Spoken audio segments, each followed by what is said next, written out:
For Dr. Gennady Sergeyev, the neurophysiologist who devised the experiment, the applied use of psychic energy is a plain and proven fact.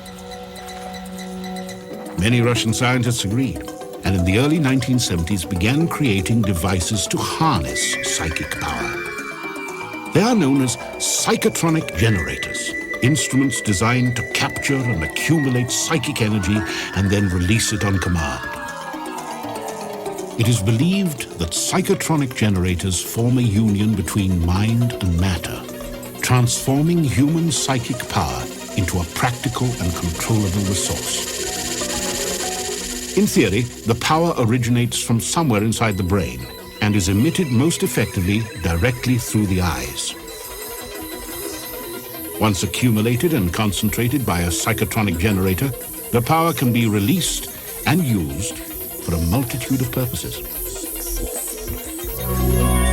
The field of psychotronics remains vital to this day.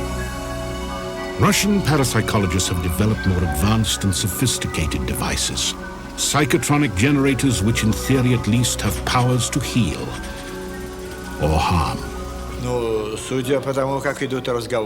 A psychotronic generator can influence a whole crowd of people. It can affect a person's psyche, memory, or attention span. A psychotronic device can cause physical fatigue, disorientation, and even alter a person's behavior.